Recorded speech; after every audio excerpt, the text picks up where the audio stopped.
오늘의 말씀은 사무엘상 29장 1절부터 11절입니다. 블레셋 사람들은 그들의 모든 군대를 아벡에 모았고 이스라엘 사람들은 이스라엘에 있는 셈 곁에 진쳤더라. 블레셋 사람들의 수령들은 수백 명씩 수천 명씩 인솔하여 나아가고 다윗과 그의 사람들은 아기스와 함께 그 뒤에서 나아가더니 블레셋 사람들의 방백들이 이르되 이 히브리 사람들이 무엇을 하려느냐 하니 아기스가 블레셋 사람들의 방백들에게 이르되 이는 이스라엘 왕 사울의 신하 다윗이 아니냐. 그가 나와 함께 있은지 여러 날 여러 해로되 그가 망명하여 온 날부터 오늘까지 내가 그의 허물을 보지 못하였노라. 블레셋 사람의 방백들이 그에게 노한지라. 블레셋 방백들이 그에게 이르되 이 사람을 돌려보내어 왕이 그에게 정하신 그 처소로 가게 하소서. 그는 우리와 함께 싸움에 내려가지 못하리니 그가 전장에서 우리의 대적이 될까 하나이다. 그가 무엇으로 그 주와 다시 화합하리이까. 이 사람들의 머리로 하지 아니하겠나이까. 그들이 춤추며 노래하며 이르되 사울이 죽인 자는 천천히요 다윗은 만만히로다 하던 그 다윗이 아니니까 하니 아기스가 다윗을 불러 그에게 이르되 여호와께서 살아계심을 두고 맹세하노니 내가 정직하여 내게 온 날부터 오늘까지 내게 악이 있음을 보지 못하였으니 나와 함께 진중에 출입하는 것이 내 생각에는 좋으나 수령들이 너를 좋아하지 아니하니 그러므로 이제 너는 평안히 돌아가서 블레셋 사람들의 수령들에게 거슬러 보이게 하지 말라 하니라. 다윗이 아기스에게 이르되 내가 무엇을 하였나이까. 내가 당신 앞에 오늘까지 있는 동안에 당신이 종에게서 무엇을 보셨기에 내가 가서 내 주 왕의 원수와 싸우지 못하게 하시나이까 하니 아기스가 다윗에게 대답하여 이르되 내가 내 목전에 하나님의 전령같이 선한 것을 내가 아나 블레셋 사람들의 방백들은 말하기를 그가 우리와 함께 전장에 올라가지 못하리라 하니 그런즉 너는 너와 함께 온 내 주의 신하들과 더불어 새벽에 일어나라.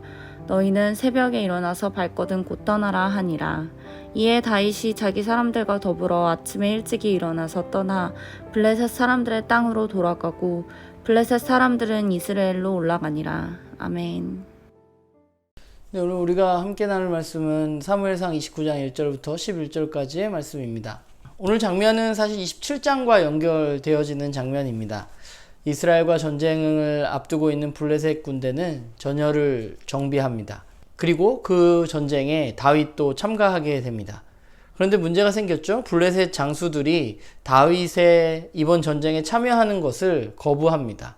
이유는 사실 너무나 당연한 것이죠. 믿을 수 없기 때문입니다. 그동안 블레셋의 다윗이 한 일을 생각해 보면 사실은 이 전쟁에 다윗이 참여하는 것 자체가 조금 약간 말이 안 되는 부분이 분명히 있습니다. 물론 오늘 본문에도 나타나 있지만 아기스는 다윗을 굉장히 신뢰하고 믿었습니다. 그래서 이 전쟁에 꼭 참여시키고 싶었습니다. 아마 아기스는 그것을 통해서 다윗을 정말 자신의 신복으로 두려고 했었을 수 있습니다. 그러나 어쩔 수 없이 다윗은 이 전쟁에 참여할 수 없게 됩니다. 다윗의 입장에서 보자면 이 전쟁에 참여를 요청받았을 때 다윗은 굉장히 마음이 복잡했을 것입니다. 이 전쟁에 참여할 수도 또 참여하지 않을 수도 없는 그건 정말 우리가 흔히 말하는 진퇴양난 같은 상황인 것이죠. 자기가 지금 모시고 있는 아기스의 명령에 따라서 전쟁에 참여하기는 하지만 자신의 민족인 이스라엘과 싸우는 것은 사실 다윗이 원하는 것은 아닙니다. 다윗은 지금까지 아기스에게 계속 거짓말을 치면서 이스라엘의 원수 되는 민족들만 약탈했던 것을 우리는 27장에서 보았습니다. 사실 생각해보면 다윗의 이 고민은 매우 깊었을 것인데 그런데 다윗이 어떻게 하지 않아도 사실 오늘 본문은 하나님께서 다윗에게 피할 길을 마련해 주신 것이죠. 하나님은 다윗이 가지 말아야 할 길을 분명히 막아서셨습니다. 그래서 블레셋 사람들을 통해서 이 전쟁에 참여할 수 없게 하시는 것입니다. 그래서 저는 오늘 본문을 보면서 굉장히 많은 생각이 좀 들었던 것 같아요. 오늘 본문 가운데 다윗의 아기스에 대한 어떤 이야기, 그 이야기가 정말 다윗의 정치적인 수완인지 아니면 진심인지 또는 이중적인 의미를 가지고 있는지 분명치 않은 부분들도 있고 또 한 가지는 다윗이 아기스에게 굉장히 큰 신임을 얻었다는 사실입니다. 아기스에 대한 다윗의 충성이 진심이었을 수 있지만 그러나 분명한 것은 그것이 하나님의 뜻은 아니라는 것입니다. 그래서 하나님은 이 전쟁에 나가지 못하도록 다윗을 막고 계신 것이죠. 다윗은 이제 더 이상 충성해서는 안 되고 여기서 멈추어야만 하는 것입니다. 왜냐하면 이제 그가 원래의 자리로 돌아갈 때가 되었다는 것을 하나님은 그에게 오늘 사건을 통해서 드러내셨다고 생각합니다. 말씀을 보면서 하나님은 어떤 분이신가라는 생각을 해보게 돼요. 하나님은 하나님의 백성이 가야 할 길을 알려주시는 분이십니다. 그런데 중요한 것은 하나님은 하나님의 때와 하나님의 방법으로 우리에게 그것을 알려주시고 일하신다는 거예요. 우리가 그것을 모른다는 것입니다. 다윗은 목숨을 위해서 블레셋으로 왔습니다. 그러나 목숨을 찾아 나선 이 여정에서 그는 또 한 번의 큰 위기를 만나게 됩니다. 자신의 민족들과 전쟁하게 되는 전쟁터까지 끌려나가게 된 것입니다. 그의 머릿속은 굉장히 복잡했을 거예요. 어찌해야 할까 모르는 상황, 아무것도 할 수 없는 상황이 그에게 온 것이죠. 목숨을 구하기 위해서 피했는데 또 다른 문제가 그에게 나타나게 된 것입니다. 그런데 그때 하나님이 그에게 피할 길을 주신 것이죠. 우리는 인생에 있어서 여러 가지 선택을 합니다. 우리는 우리의 어떤 안위를 위해서 선택하고 그렇게 선택하면 우리에게 더 좋을 거라고 생각합니다. 그런데 우리가 어떤 선택을 했을 때 그것 가운데 또 다른 어려움이 우리들에게 찾아올 때가 있는 것이죠. 그것이 바로 우리의 인생 자체란 생각도 하게 됩니다.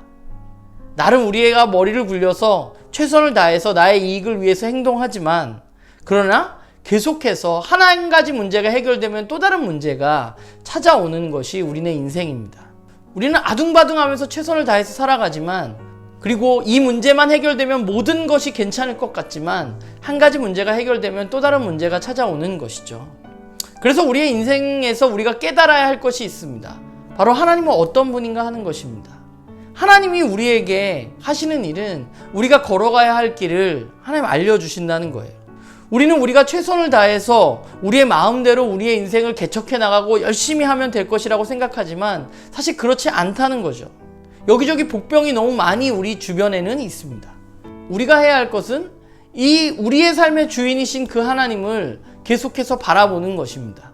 우리의 눈이 그분으로부터 멀어지지 않도록 그분을 바라보고 그분의 뜻을 구하는 것, 그것이 우리가 그리스도인으로 이 땅 가운데 살아가는 길이란 생각을 하게 됩니다. 저는 지혜란 게 그런 것 같아요. 우리의 한계를 깨닫고 우리가 의지해야 할 바를 온전히 아는 것이 지혜란 생각을 하게 됩니다. 오늘 우리의 삶에 여러 가지 일들이 있을 수 있지만 그리고 우리는 그것 가운데 나에게 이익되는 것을 위해서 무언가 애쓰고 노력할 수 있지만 그것보다 더 중요한 것은 바로 우리의 인생의 주인이신 하나님을 바라보고 그분의 뜻을 구하는 것입니다. 우리 모두가 나의 이익보다는 하나님의 뜻을 따라서 선택하고 살아가는 그런 우리 모두가 되기를 간절히 소망합니다.